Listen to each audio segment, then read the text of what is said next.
Hi everyone, it's Scott Speck, Artistic Director of the Chicago Philharmonic. This week I had the wonderful opportunity to speak with our longtime cellist and good friend Ed Moore, otherwise known as Edward Kelsey Moore.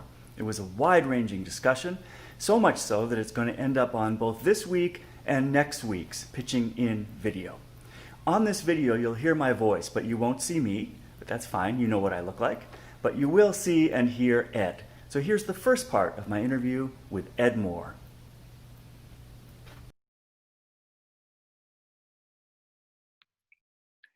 Hi, Ed. So great to see you.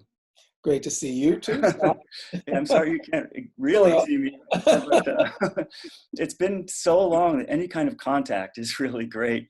I was thinking about how long we've known each other. When I first came to Chicago to conduct, it was for the Joffrey Ballet, and you were in the orchestra. I remember we played Othello, and then later we did Prokofiev's Cinderella, and then so many Nutcrackers. Yeah, And many, many then when I nutcrackers. took on the work with the Chicago Philharmonic, I've seen you quite often in so many of our productions. So long history. Yes, Yeah. and it has been a pleasure. It has been a pleasure. First thing I want to ask you is, in light of recent events, these last horrible 2 weeks on top of what was already a horrible time in our country, what are your thoughts on that, or how are you thinking these days? Well, it has been a difficult month, and it's been a difficult few months, and then the events of the last few weeks have made things considerably worse, of course.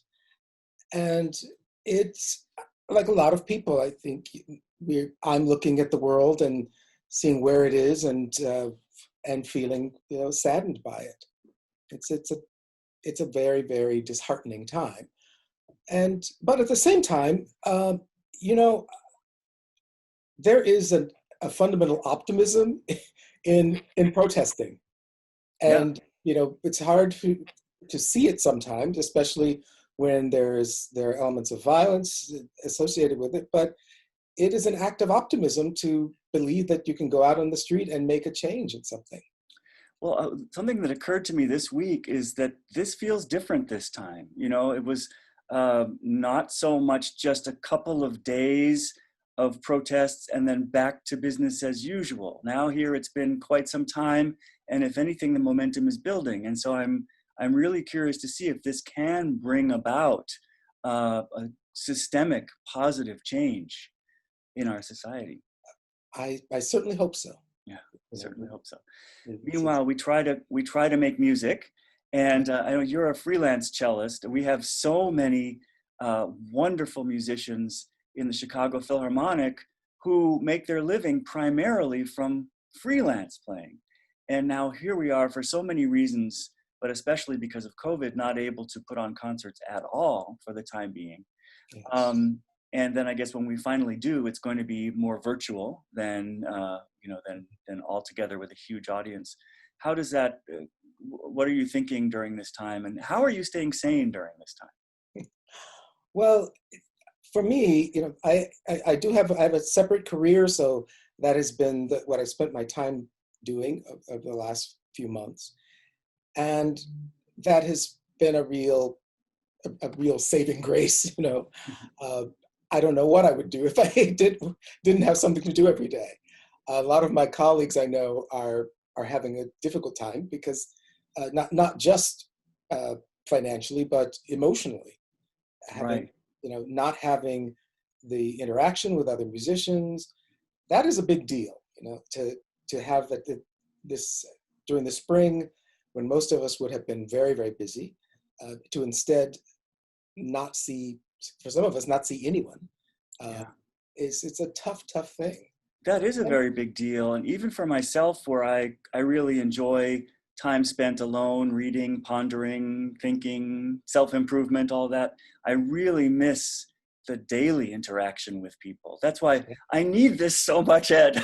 yeah, Anyway, but no, I agree. And I think one thing that our audience may not realize is how therapeutic the concerts that we give are for us, oh not yeah, just for them. Yeah. absolutely. Yeah. It's difficult not to see your colleagues. It's difficult. You know, musicians spend a lot of time alone preparing, and the reward for that is then you get to see your colleagues and you get to make music together. And when you take out that reward, it's a tough thing. Yeah. Yeah. I mean, so much of the reward, so much of music making is a social bond with each other and Absolutely. with the audience. Yeah. Yeah. I work Um, with people many of whom I've known for 30 years. right. That's a, So it's a big, what do you do? Like, obviously, you're keeping your cello chops in shape to a certain extent, right? Because at any moment when we start up again, you'll be needed to play. How does someone do that on an instrument without having a specific piece in mind? well, I've got to say, it's very tough for me. Mhm. I, I like to have the goal of the next concert and making sure that I'm ready and all that kind of thing.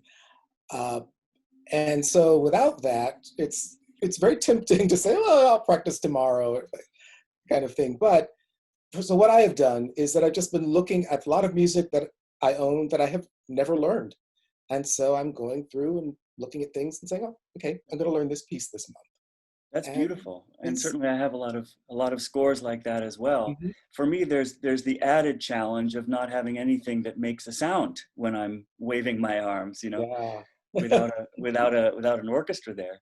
You guys are the instrument. yeah, Well, um, we'll finish this video here, and then we're going to pick up to talk about your other career that you so tantalizingly teased just a couple of minutes ago.